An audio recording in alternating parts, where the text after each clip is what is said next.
Olá, amigos de Carta Capital, sejam bem-vindos a mais um programa Fechamento. O meu nome é Rodrigo Martins, eu sou um dos editores da revista Carta Capital e hoje eu estou na companhia do repórter especial André Barrocal, direto de Brasília. Seja bem-vindo, Barrocal. Boa noite, Rodrigo. Boa noite, Mariana, nossa colega. Boa noite também ao nosso convidado. Temos também a presença da repórter Mariana Serafini, direto da nossa redação em São Paulo. Seja bem-vinda, Mariana. Oi, Rodrigo. Boa noite, Barrocal. Boa noite também ao nosso convidado e a todos os nossos queridos leitores que nos assistem.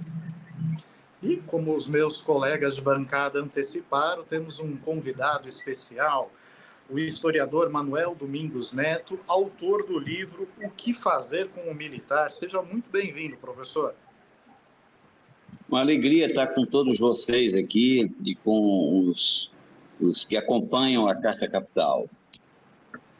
Bom, professor, nós chamamos o senhor aqui por duas razões, né? Primeiro que estamos às vésperas da celebração dos 60 anos do golpe de 64,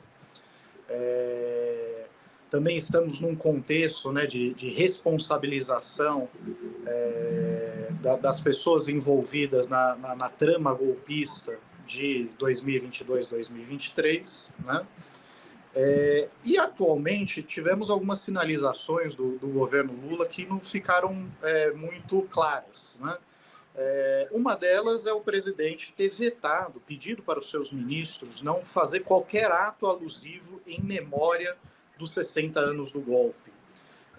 E mais recentemente a decisão de vetar um projeto de um museu de memória da ditadura, né, no Brasil.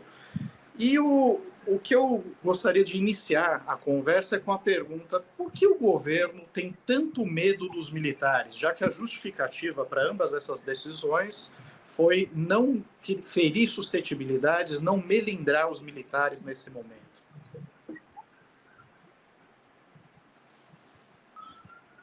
O desconhecido mete medo. Eu acho que o governo não conhece o militar. O governo não está suficientemente aparelhado para isso. O Ministério, a Presidência da República, o Congresso. O desconhecido mete medo. Eu acredito que seja um gravíssimo equívoco do Presidente da República, do chefe de Estado, agir dessa forma, porque começa que ele se desgasta e, de qualquer forma, a sociedade vai se manifestar. A imprensa, vocês vão se manifestar forçosamente. É um ponto negativo para o governo esse. Perfeito. Professor, durante o governo Bolsonaro, os militares passaram a ocupar muito espaço no governo. E agora, com esse recuo, digamos assim, do presidente Lula de se recusar a celebrar o golpe de 64, a descomemorar o golpe, a gente pode dizer que os militares, eles ainda pautam o governo, de certa forma? Olha, tem muita força. O argumento anterior é válido também para essa questão. O desconhecido mete medo. Se o presidente tivesse um melhor conhecimento das Forças Armadas e particularmente de sua alta hierarquia, ele enfrentaria normalmente esse debate com tranquilidade. Ocorre que não me consta que o governo tenha diretrizes para a defesa nacional. Ele admite as diretrizes organizadas aí, formuladas pelos altos comandos, e essas diretrizes não me consta que sejam compatíveis com a realidade brasileira. Talvez eu não tenha respondido bem a primeira pergunta, ou respondido de forma completa, porque o governo recua, se intimida. Além do desconhecimento, eu acho que existe essa onda ultraconservadora bem organizada, bem sólida, e isso gera temor da parte do governo. Talvez um projeto sólido, claro, cristalino, mobilizador da sociedade, seja importante para arregimentar o espírito democrático e enfrentar o obscurantismo, sabe? Nesse momento, as Forças Armadas estão fragilizadas. A onda de denúncias é muito forte, permanente, já se estica há bastante tempo. Eles estão voltando das Malvinas com a aventura bolsonarista, né? Foi uma aventura, né? Trágica aventura, e eles estão voltando de uma trágica aventura. Agora, eu acredito que dentro das corporações haja integrantes responsáveis que compreendem a necessidade de articular a defesa nacional nesse momento tão especial da vida brasileira. Há, sim, oficiais com os quais se deva conversar. Eu diria, eu usei mal o termo conversa, né? Porque com o militar o poder político não pode conversar, ele tem que comandar. Conversa você tem com políticos, entre políticos, né? Agora, com as Forças Armadas, cumpre ao chefe de Estado conduzi-las. Isso é constitucional, né? A conversa seria, obviamente, em torno de diretrizes, de princípios fundamentais para a concepção de defesa. Está sendo formulada aí uma reorientação, uma atualização dos documentos de defesa, que é o plano, a política de defesa nacional e a estratégia nacional de defesa. Agora, francamente, é uma discussão mal coberta pela imprensa, ninguém toma conhecimento, o governo vetou a nossa proposição, a proposição de muitos acadêmicos, de uma organização, da organização de uma Conferência Nacional de Defesa. O governo não se abre para o debate, né?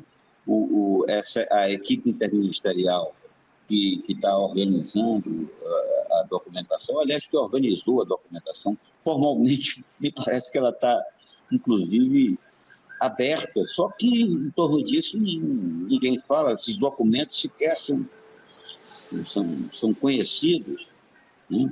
Ninguém comenta, nenhum jornalista se mete a analisar essas coisas. Por quê? Porque isso é carta marcada. A equipe interministerial, o grupo, foi selecionado pelo Estado-Maior Conjunto. Isso realmente revela a intimidação do conjunto dos atores políticos e revela um profundo desconhecimento. Eu acho que a máquina militar brasileira é uma grande desconhecida.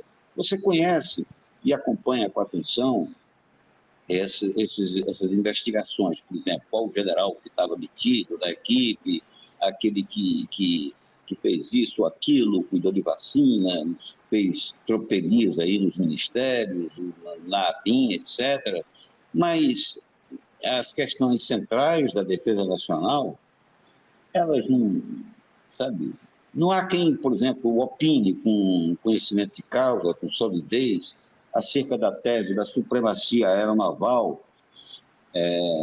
em detrimento da supremacia terrestre, que é uma tese fundamental, né? Por exemplo, e vinculada a outras, como o do enxugamento, né? Seja dos efetivos, enxugamento pessoal, seja da alta hierarquia. O Brasil tem general demais. Já ouviram algum debate sobre isso? Uma vez por outra tem uma notícia, sim, mas o que isso acarreta? Mudar a estrutura de comando, mexer na estrutura de comando, é uma coisa extremamente delicada, porque se tratam de organizações altamente complexas. Eu acho, sim, que os militares estariam, né, que há militares responsáveis para compreender essas diretrizes. O governo não as formula porque não revela capacidade. O ministro desconhece a matéria e não tem uma equipe, sabe, preparada para isso. Por outro lado, ele está lá para cumprir o papel de representante, vejam só, de representante da hierarquia, não está lá para cumprir o papel de representante de um poder político eleito. Professor, boa noite mais uma vez. O golpe militar de 1964 vai completar aí 60 anos. Muitos brasileiros não têm idade suficiente para terem vivido aquela época e muitos também não estudaram, não se interessaram pelo tema. O senhor poderia explicar para quem nos assiste qual foi a obra do regime militar? As condições de vida, por exemplo, dos brasileiros melhoraram ou pioraram? As riquezas brasileiras foram protegidas ou foram entregues? Olha, eu analiso sempre o golpe de 64 como o mais trágico movimento no que diz respeito ao posicionamento do Brasil na cena internacional e ao seu próprio desenvolvimento. E tratou-se aí de um movimento antirreformista orientado pelos Estados Unidos, né? Os militares não agiram de modo próprio. Essa história de salvação contra o comunismo, salvação da pátria contra o comunismo, isso é um discurso, sabe, muito baixo, muito sem cabimento. Não teria havido golpe sem o respaldo da presidência, sem o respaldo do Pentágono, da presidência dos Estados Unidos. A documentação já revela, foi uma orientação completa. O movimento foi no sentido de deter reformas. Essas reformas seriam revolucionárias, seriam excepcionais, seriam... Não, eram absolutamente reformas indispensáveis e persistem na ordem do dia. Todo o tumulto brasileiro, toda deriva dessa sociedade iníqua, né? Das iniquidades que nós herdamos do sistema colonial, e estamos patinando nessa matéria, sabe? O Brasil não se firma com a potencialidade que tem, o Brasil não se firma como ator internacional. Acho também que esse golpe de 64, essa tragédia, né, ela precisa ser denunciada porque ela significou uma fratura da integração sul-americana. E essa integração me parece vital em qualquer projeto de desenvolvimento e em qualquer processo de defesa nacional. O Brasil, para se defender, precisa ter vizinhança sólida, parcerias, sabe, consolidadas, projetos bem estabelecidos com os nossos vizinhos, e aos Estados Unidos representaria, ao domínio norte-americano ou estadunidense, isso representaria um gravíssimo revés. Os Estados Unidos reagiram a essa possibilidade de uma integração de teor mudancista, de teor desenvolvimentista, enfrentando, inclusive, esses problemas herdados do tempo colonial.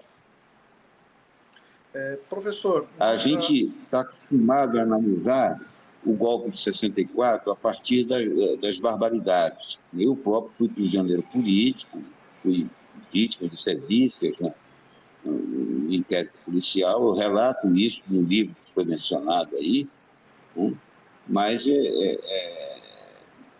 não deixo nunca de denunciar as barbaridades, mas a gente não pode analisar 64 apenas a partir disso. Foi muito mais do que isso. Representou um atraso em todos os sentidos. Eu tenho um livro, escrito inclusive em parceria com um grande general brasileiro, que foi o Zé Albano do Amarante, que foi reitor do IME, o primeiro doutor em engenharia militar no Brasil, e revela a atuação dos militares no campo da ciência e da tecnologia. É um campo que me interessa muito, eu andei na direção do CNPq, né?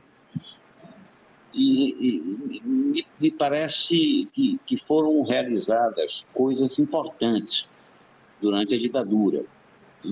Mas fica a seguinte questão: o que nós poderíamos ter conseguido em termos de avanço sem a ditadura, nesse campo da ciência e da tecnologia?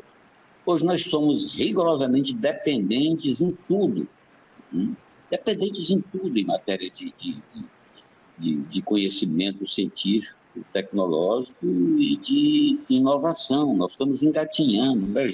O Brasil, com essa sua potencialidade, não ser capaz de lançar um satélite, onde já se viu,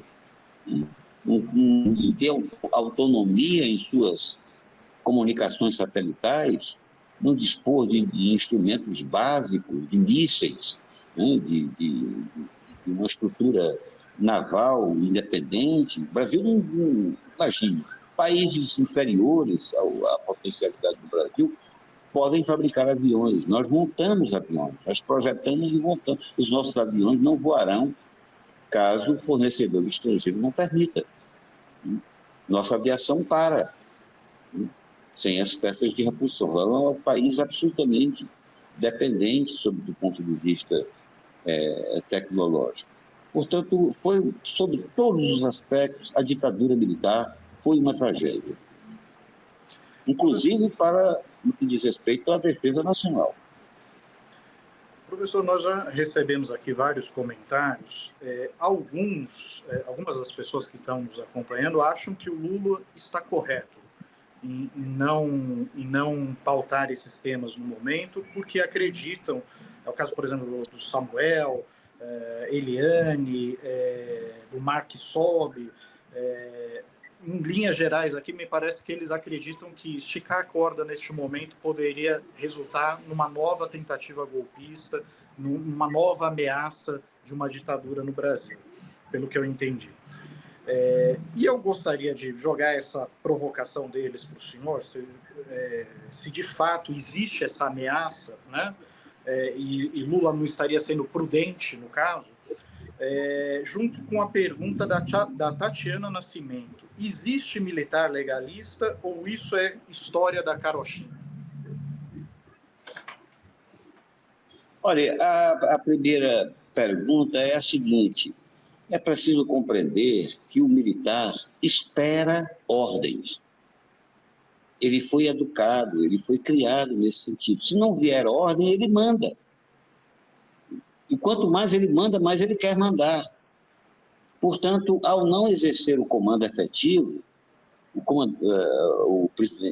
comando supremo das Forças Armadas, o presidente Lula se expõe a um avanço da militância, do militantismo, do quartel. Ele fragiliza. Aqueles que acham que o Lula está sendo prudente, ele está sendo imprudente. É preciso entender que o militar não é um profissional qualquer. As Forças Armadas não constituem organizações como quaisquer outras, são organizações com características próprias, definidas por hierarquia e disciplina. São homens armados, são conjuntos que podem interferir brutalmente na vida de cada um de nós. Eles interferem, já, sabe? Não há defesa, por exemplo, não há possibilidades de política externa efetiva garantida sem suporte militar. Não há possibilidade de desenvolvermos a nossa tecnologia, a nossa indústria de ponta, sem a participação da defesa nacional. Em qualquer lugar do mundo é assim. Sabe? A tecnologia de defesa é ponto-chave para nós mudarmos o patamar da nossa indústria. Também na nossa segurança pública. Nós poderemos enfrentar os problemas da segurança pública, né, que atormentam certamente, que todos nós temos bem presente, sem fazer com que se distingam claramente que o militar deve cuidar do eventual agressor externo inimigo externo, e o policial deve lidar com a cidadania. Então, a noção de inimigo interno é um fortíssimo impeditivo para qualquer política de segurança pública respeitável. Podem conversar com qualquer especialista em segurança pública que ele não vai dizer o contrário. A reforma militar é uma necessidade do Brasil. Essa reforma militar está sendo protelada. Quanto mais se protela, mais corremos o risco de rupturas institucionais. E resumindo e voltando ao ponto, militar é para ser comandado pelo poder político. Se o presidente da República não comanda, obviamente que o militar vai comandar. Ele vai dar as castas. Professor, o projeto da ditadura militar no Brasil nos anos 60 não foi um projeto isolado, né? Também os nossos países vizinhos passaram pelo mesmo processo. Mas, diferente do Brasil, o Chile, o Uruguai, a Argentina, eles revisaram as suas ditaduras. Alguns desses países, a Argentina, por exemplo, chegou a condenar vários dos militares responsáveis por tortura, por prisões. No Chile também.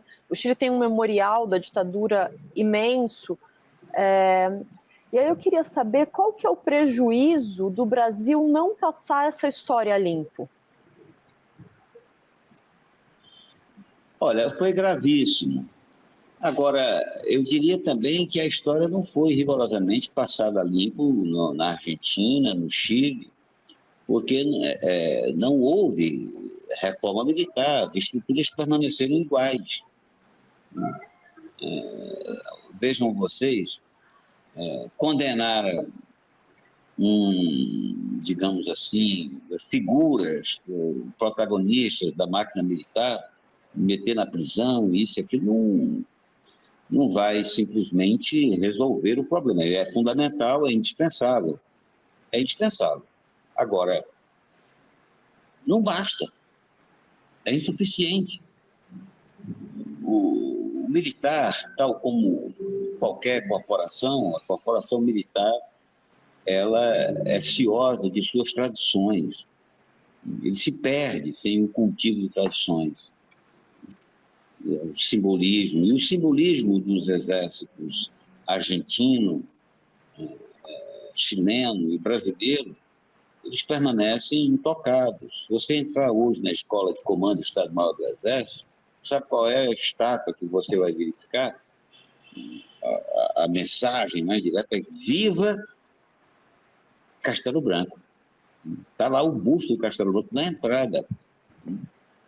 É icônico isso. Não mudou. E se nós formos também para os nossos vizinhos, nós vamos verificar que aqueles grandes repressores da história argentina e da história chilena persistem como marcando a personalidade das instituições. E nenhum desses exércitos chegou a ganhar mais autonomia, mesmo metendo todo mundo na cadeia.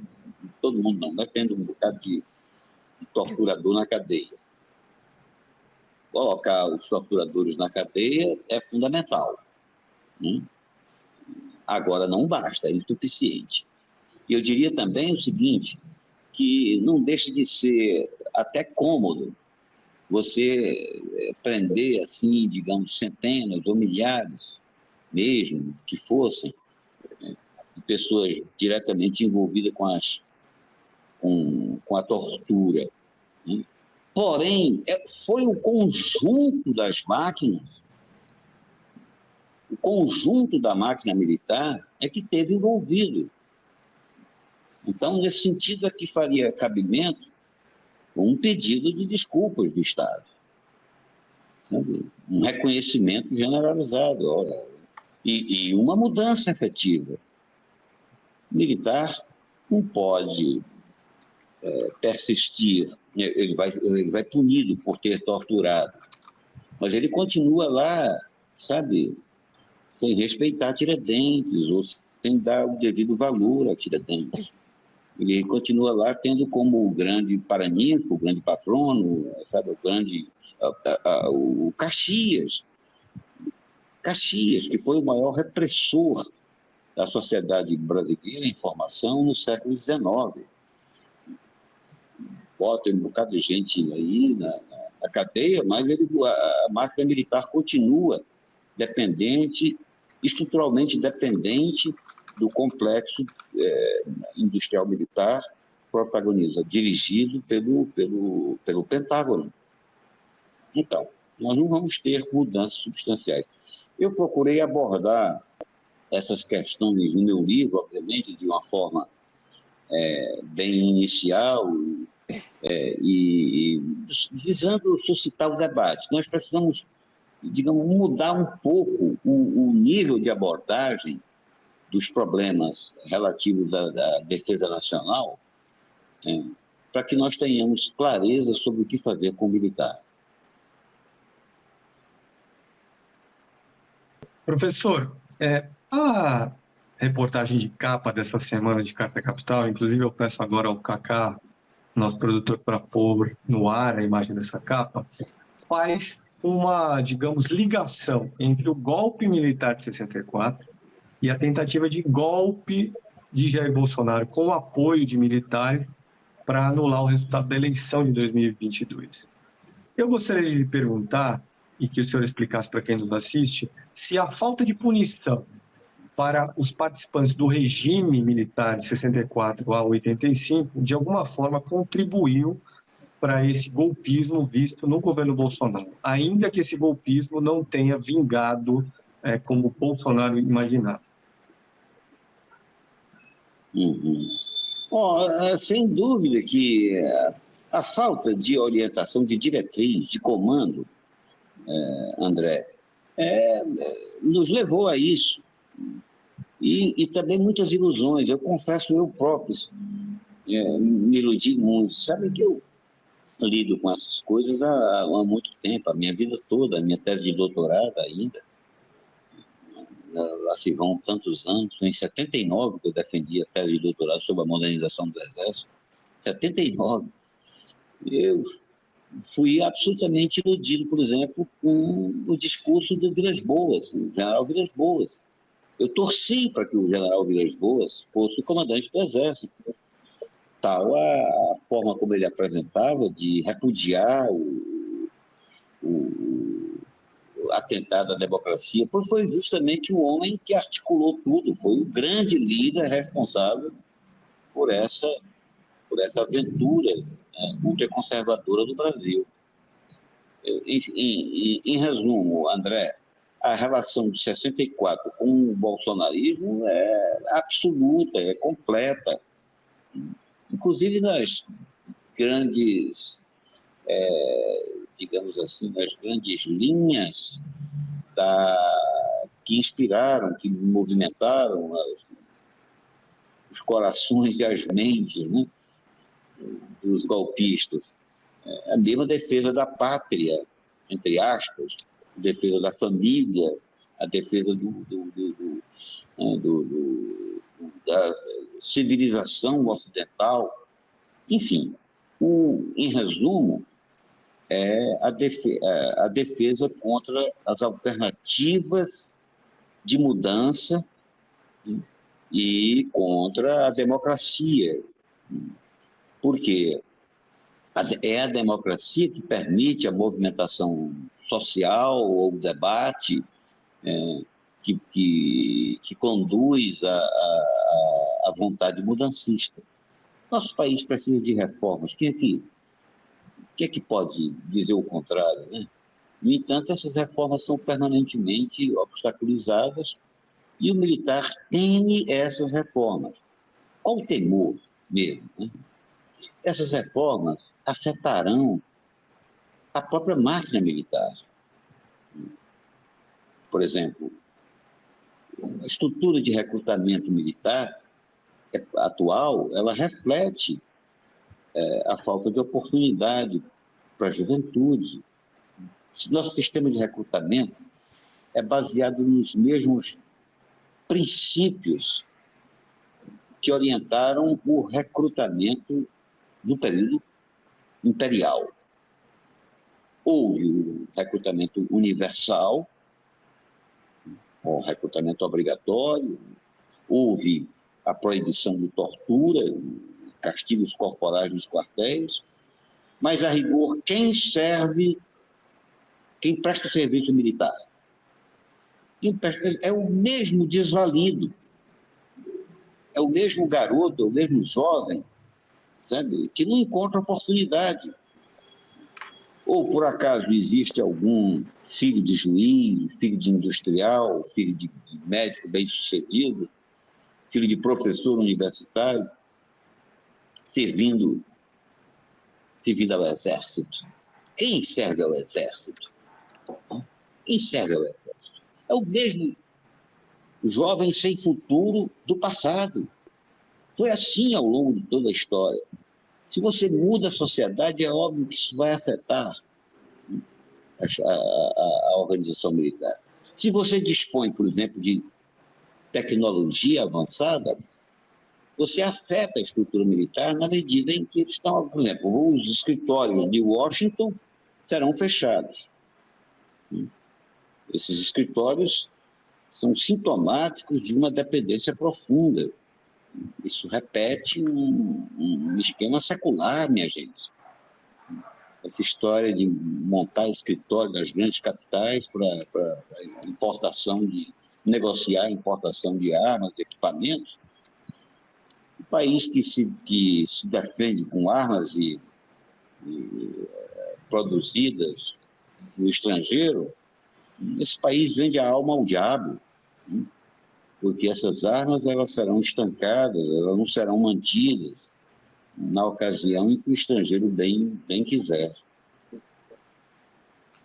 Professor... Essas questões não fluem no atual debate, mas é importante que sejam colocadas, a meu ver.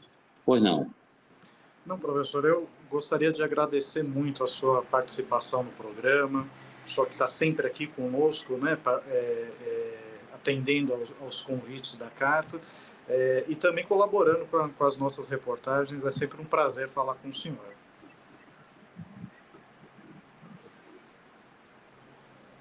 Olha, o prazer e a honra é meu. Acho que o papel de Carta Capital é um papel fundamental para a democracia brasileira. Eu quero parabenizar o trabalho de vocês. Um abraço para todo mundo. Obrigado, professor. E vamos dar continuidade aqui ao nosso programa. Tem muitos comentários aqui sobre a questão militar que eu posso até tentar resgatar no final do programa, nas nossas considerações finais. Mas amanhã, dia 22 de março, celebra-se o Dia da Água, né? O Dia Mundial da Água. E para usar esse assunto, né, essa efeméride, como um gancho para uma discussão ambiental, nós convidamos o ambientalista Carlos Bocuri, presidente do Instituto Brasileiro de Proteção Ambiental, o PROAM, e também um colaborador assíduo de Carta Capital. Seja muito bem-vindo, Bocuri. Olá, muito obrigado pelo convite de participar desse debate e falar um pouco sobre essa importância, né, para a questão da água, para o Brasil, tão importante para a sustentabilidade do Brasil. Fico à disposição. Tá certo. Então, inicialmente, eu queria tirar uma dúvida com o senhor, porque a gente aprende na escola que o Brasil é um dos países mais favorecidos pela natureza em termos de recursos hídricos. Tem muitos rios, tem aquíferos e tal, e talvez a população brasileira não se dê conta da importância desse capital, né, que ela possui. Mas, apesar dessa riqueza, o Brasil corre risco à sua segurança hídrica se não tomar conta, por exemplo, da Amazônia? Não tenha dúvida, esse é um dos grandes problemas que nós temos, né? A Amazônia, ela é o grande driver de umidade para a América do Sul. A Amazônia, ela funciona no aspecto atmosférico dentro da célula de Hadley, que é um sistema terrestre que transporta a umidade do Equador para os trópicos, né? Esse é um sistema terrestre. E no caso da Amazônia, como ela tem muita umidade, essa transposição de atmosfera, ela leva água, leva umidade para o sul do continente. Ricocheteia nos Andes, passa pela Bolívia, passa pelo centro do Brasil, vai alimentar a Bacia do Plata, Argentina, Paraguai, Uruguai. Então, a Amazônia, ela representa essa transposição de água que mantém a regularidade climática continental, né? É um ecossistema que está a nosso serviço há muito tempo e a gente não se dava conta disso até pouco tempo atrás. Professor, há alguns anos, em 2015, o Brasil enfrentou uma tragédia ambiental que foi o rompimento da barragem do Fundão, que destruiu o Rio Doce, matou o Rio Doce. Passaram-se já 8 anos e a empresa responsável pelo acidente não foi punida e tampouco trabalhou de forma para recuperar o rio, e ele continua morto, digamos assim. E aí eu queria entender de que forma o Brasil pode trabalhar pela soberania dos seus rios e para que a gente não passe por uma outra tragédia como essa e que acabe ficando impune, como aconteceu com o Rio Doce. A sua pergunta é absolutamente pertinente. Nós temos uma das melhores legislações do Brasil que impediriam que isso acontecesse se o sistema de licenciamento ambiental e pós-licenciamento ele fosse obedecido. Em primeiro lugar, aquela existência daquela barragem, naquele local, com as dimensões que tem, com a proximidade, alternativa locacional que tem para aquela atividade de acolher rejeitos, né, poluentes, jamais poderia ser admitido pelo risco que representa. Vai destruir o Rio Doce todo, quer dizer, você tem que ter o cenário possível para avaliar a segurança, e aí você tem a perspectiva de acordo com a alternativa locacional do empreendimento, dizer não, né? A primeira condição é a alternativa locacional. A segunda é o licenciamento ambiental no aspecto que ele é protetivo do pós-licenciamento. Aí depende das instâncias governamentais, da fiscalização, de todo um processo de contenção de riscos ambientais. Mas eu diria que, a priori, a gente aprendeu agora, né, que não dá para admitir essa alternativa locacional, porque em caso de acidente, o dano chega a ser irreparável, né? Irreparável, porque como é que você vai despoluir toda uma bacia hidrográfica como foi? Então, eu acredito que a legislação brasileira ela é boa, ela prevê essa situação, mas ela tem que ser plasmada na realidade. Professor, boa noite também. O Congresso Nacional está para aprovar uma lei que cria uma tarifa social de água e esgoto, basicamente criar aí tarifas mais baixas para a população de baixa renda. É um projeto de autoria do Senado, a Câmara dos Deputados aprovou em fevereiro, mas com algumas mudanças, e aí a discussão voltou para o Senado, e em breve teremos a liquidação desse assunto. O senhor acha que será uma medida correta? Haverá algum efeito colateral? E emendo nessa mesma pergunta, por que o Brasil, que tem tanta água, ainda não universalizou a sua oferta de água para a população e tem, ao mesmo tempo, um alcance limitado aí da coleta e tratamento de esgoto? Olha, é incrível que a gente tenha essa realidade de não ter universalizado ainda, não só o abastecimento, mas também o tratamento, né? Vou dar um exemplo. Quando você olha para a metrópole de São Paulo e você vê que os rios poluídos da metrópole, da planície, do Planalto de Piratininga, são revertidos para dentro da Beringues, poluídos para gerar energia na Baixada Santista para atender o polo de Cubatão, etc., você percebe que o modelo que foi construído é um modelo anacrônico, tá? Então, é muito importante que a gente retome essas grandes questões de conflitos entre geração de energia e abastecimento. Esse é um ponto. Do ponto de vista de facilitar as tarifas de água para a população mais carente, é absolutamente razoável que se faça isso. Porque água é um direito humano fundamental. Como direito fundamental, reconhecido pelas Nações Unidas, depois de muito debate, a água ela passa a ser algo a qual não se pode negar o acesso, né? Então, isso deve ser realmente trabalhado do ponto de vista econômico para que você permita o acesso principalmente às populações mais vulneráveis. E no caso de blackout hídrico, que vai sofrer mais é justamente quem está na ponta da linha, quem está fora do sistema hídrico normal de abastecimento, né? Então, do ponto de vista econômico, faz todo sentido você priorizar o abastecimento para populações mais carentes, mais vulneráveis. E do ponto de vista de gestão, né, nós precisamos realmente priorizar aquilo que você coloca, o saneamento. Se a gente saneasse o Rio Tietê em tempo, como se saneou o Reno, como se saneou o Tamisa, que agora voltou à poluição, mas isso foi feito no passado, como se saneou o Sena, o Marna, nós teríamos uma possibilidade de ter uma metrópole com rios navegáveis. Seria totalmente diferente de São Paulo, da São Paulo que a gente tem hoje, se a gente tivesse as suas águas despoluídas. Elas sofreram, por conta da poluição, aquilo que a gente chama de morte social, né? Não tem finalidade nem para a paisagem. Quer dizer, é um absurdo que isso não tenha ocorrido no Brasil em tempo hábil. Bom, o Bocur, ele assina um artigo na edição semanal de Carta Capital, que chega às bancas amanhã e já está disponível aos nossos assinantes a partir de hoje à noite.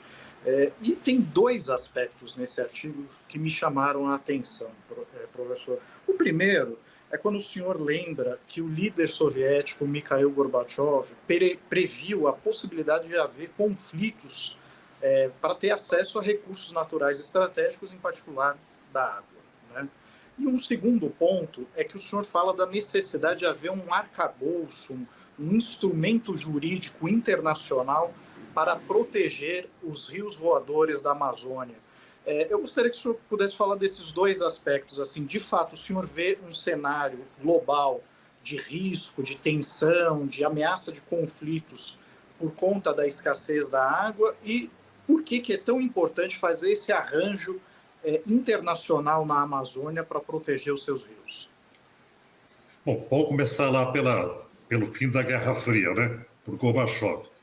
Gorbachev, ele não era neófito, ele era um homem experiente, chefe da União Soviética, e eles faziam uma prospecção muito forte com relação a possíveis fontes de conflito naquele período do fim da Guerra Fria, né? Havia uma perspectiva de levantamento de quais seriam as instabilidades geopolíticas, e entre essas, para os russos principalmente, que tiveram a experiência do Mar de Aral, que secou para fabricar farda para exército, né? Que foi esse o motivo do ressecamento do Mar de Aral. Então, eles tinham essa percepção aguda de que haveria dificuldade com recursos hídricos no futuro. E Gorbachev tinha também informações privilegiadas e tinha uma task force, uma força-tarefa, estudando mudanças climáticas, e sabia que isso, no futuro, ia agravar a situação.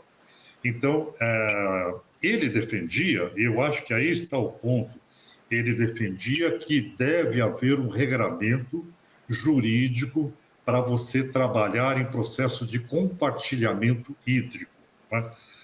E a segunda pergunta é: pode acontecer guerra por conta de água? Isso pode chegar?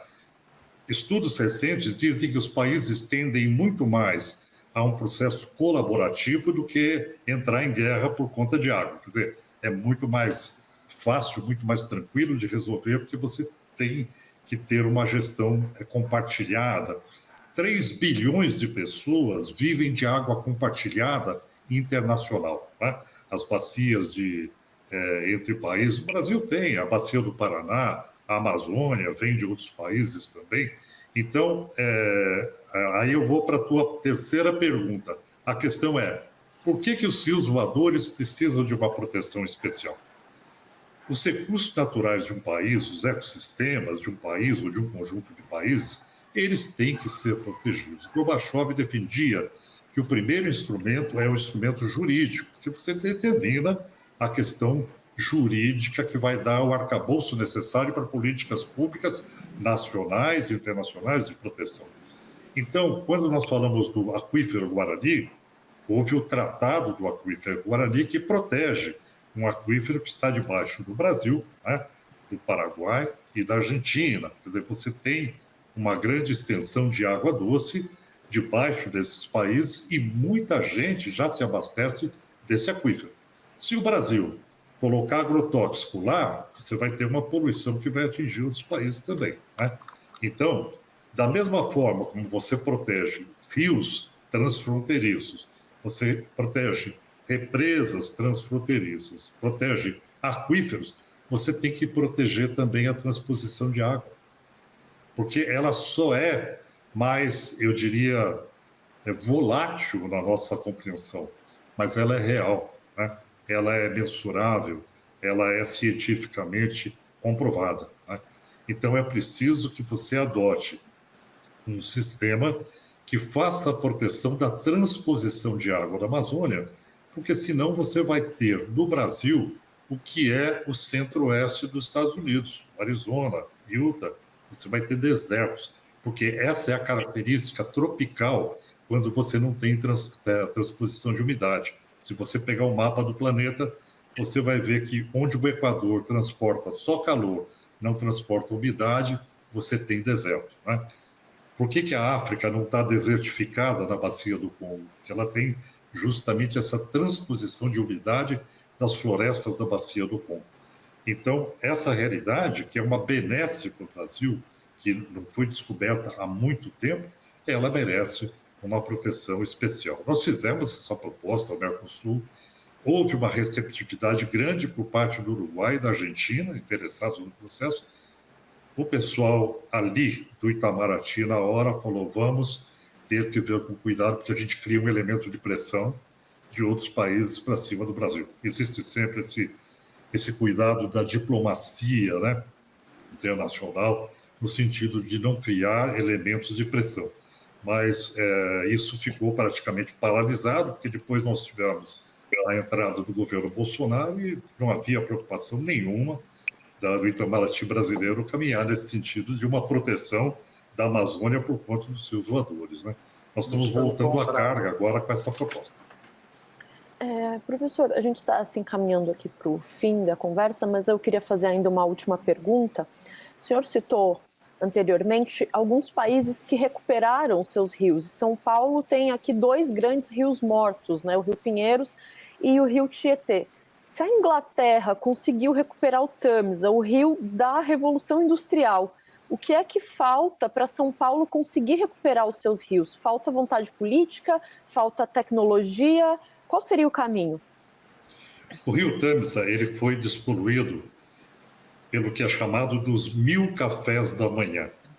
O ministro da Inglaterra tomou 1000 cafés da manhã com todos os setores envolvidos para conseguir uma coalizão política que pudesse despoluir o rio Tâmisa.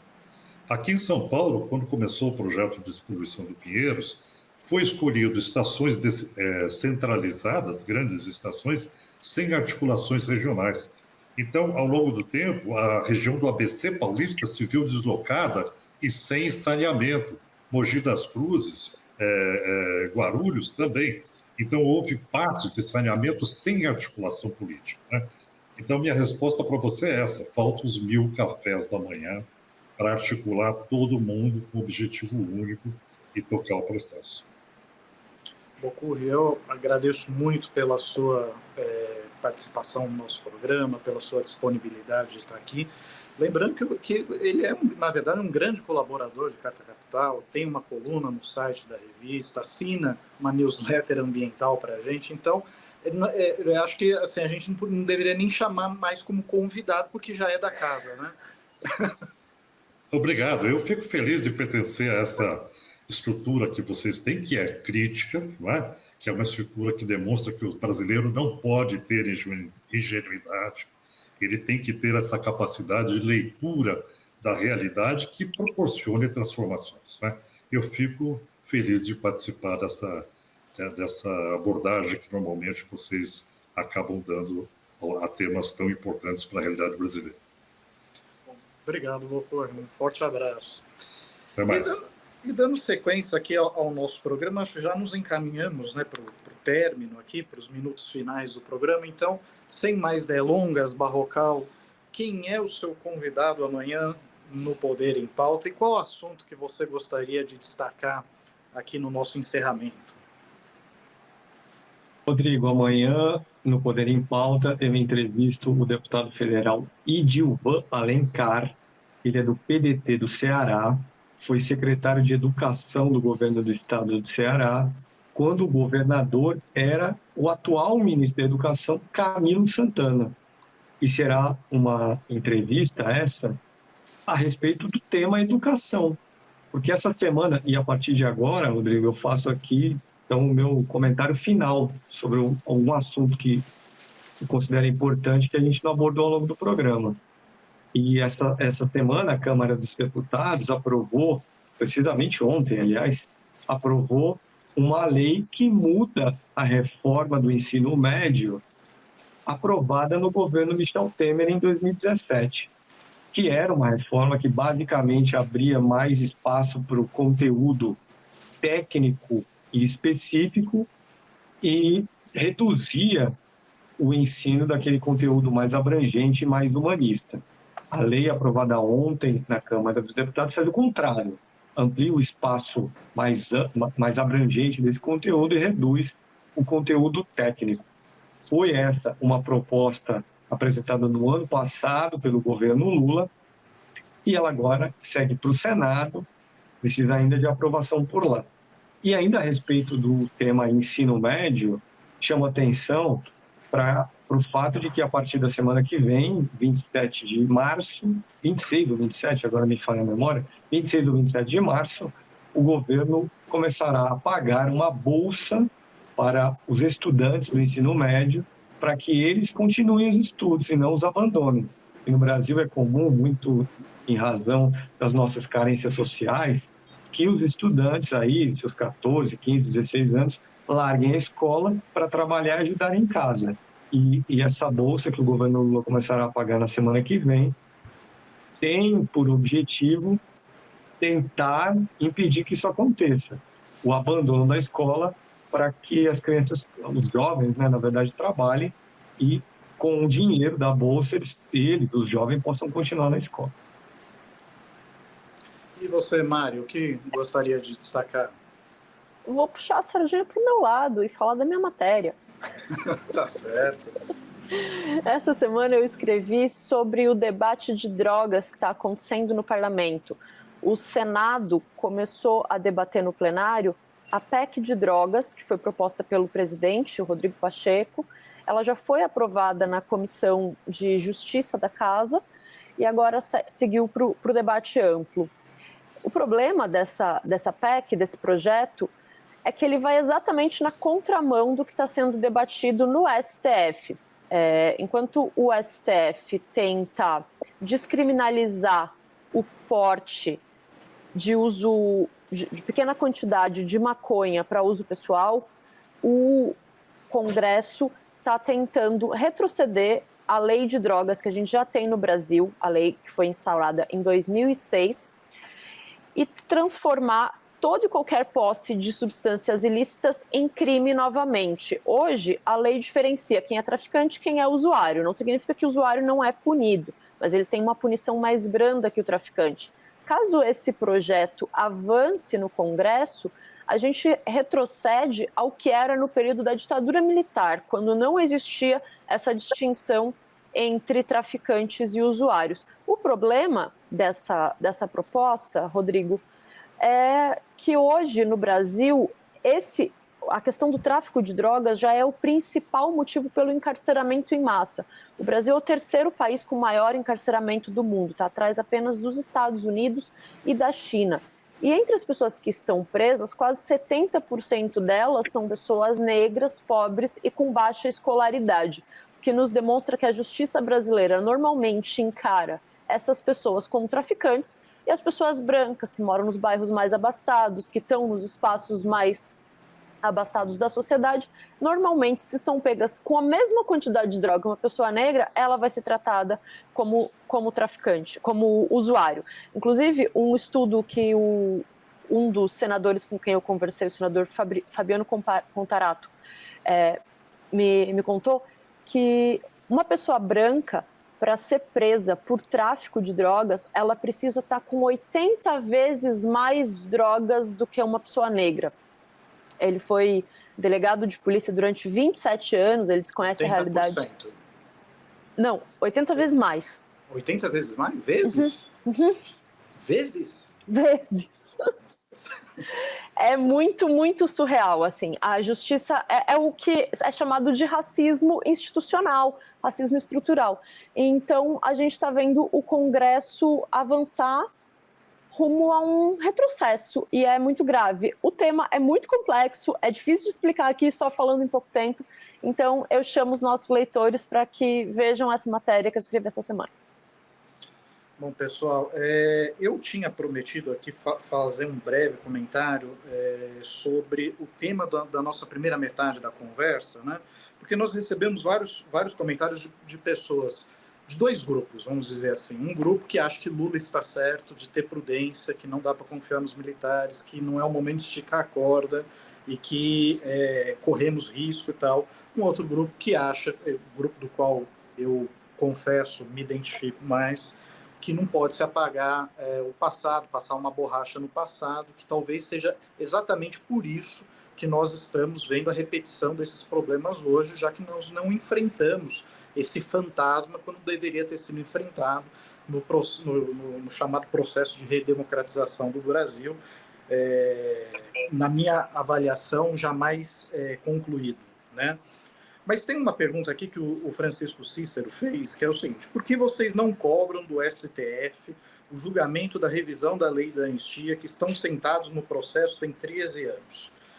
Francisco, desde que eu entrei na Carta Capital em 2006, eu posso te garantir que a revista faz a defesa da revisão da lei da anistia, no sentido de que a lei da anistia vale para quem foi perseguido pela ditadura e não para os algozes, não para os torturadores, não para quem cometeu graves violações aos direitos humanos, amando do Estado, né, servindo o Estado.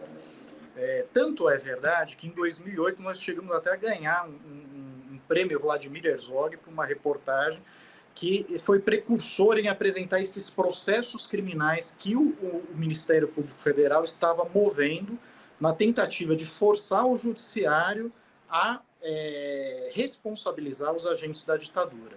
Só que em 2009, o Supremo Tribunal Federal fez um julgamento sobre essa revisão da lei da anistia e decidiu que não, que ela valia para os dois lados, como se fossem lados equivalentes. Então, infelizmente, esse debate está interditado desde essa época. Eu sei que o PSOL apresentou uma nova ação questionando a extensão da lei da anistia em 2014 e essa 2014 ou 2011, não tenho certeza da data, e isso realmente está patinando no STF até agora.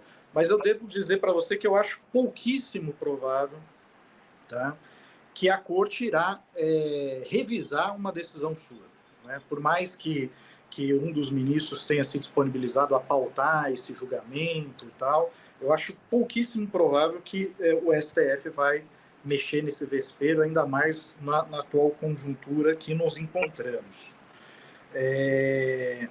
Mas eu chamo a atenção por uma iniciativa também no Ministério Público Federal, no caso do Ministério Público Federal de São Paulo, que nesses dias acabou de apresentar uma denúncia contra 42 ex-agentes da repressão, ex-agentes do Estado que atuaram no DOI-CODE paulista, uma das masmorras do Exército aqui na capital paulista, e também no Instituto Médico Legal. envolvidos em mortes, sequestros, desaparecimentos e ocultação de cadáveres de dissidentes políticos durante a ditadura, né?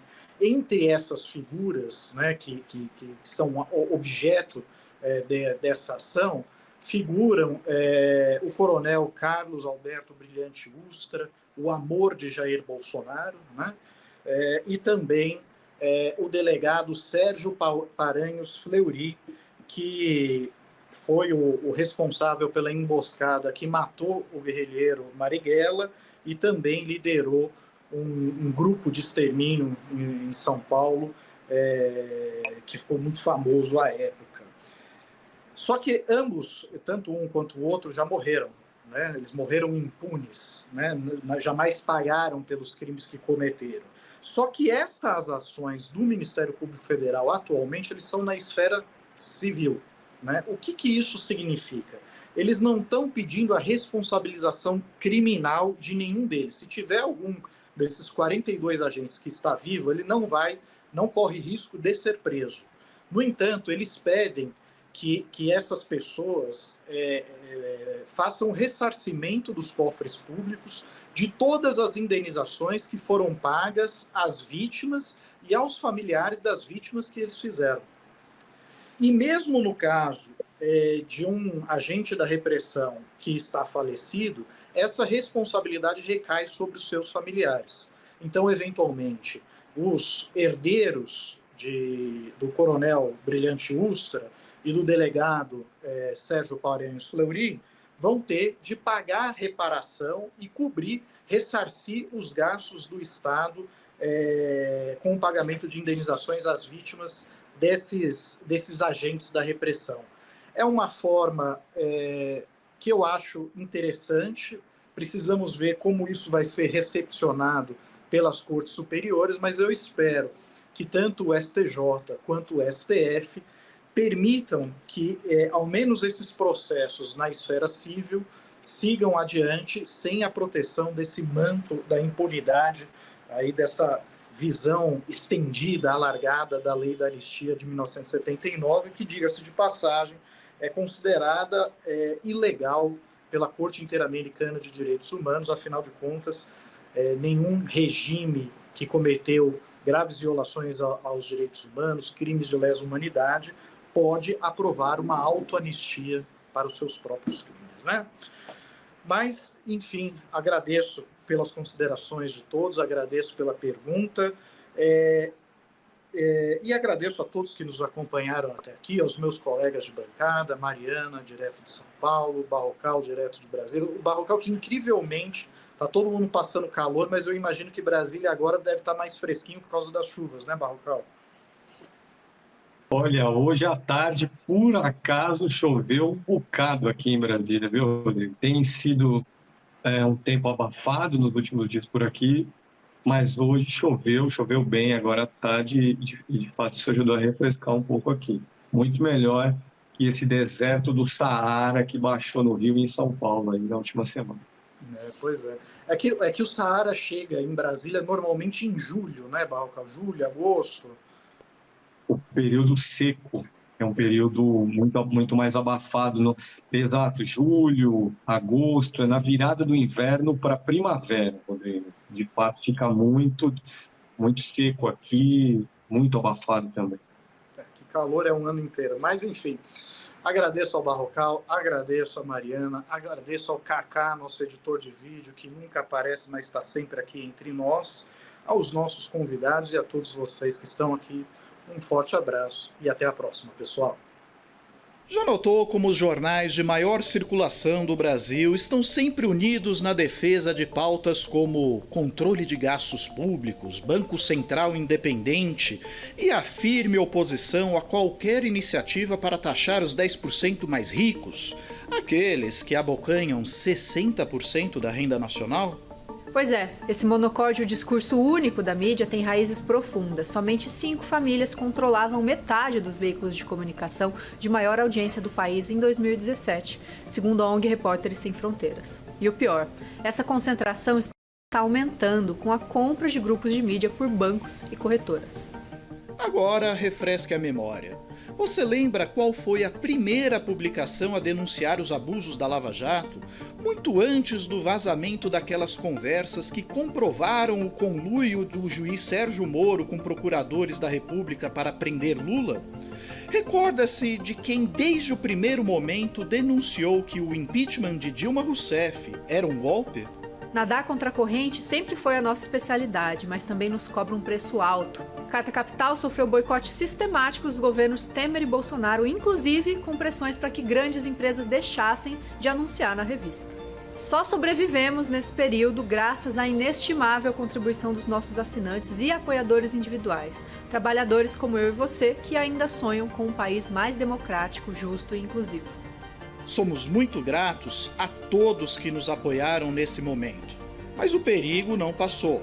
A concentração do mercado publicitário nas chamadas Big Techs tem ferido de morte veículos com estrutura bem mais robusta do que a nossa.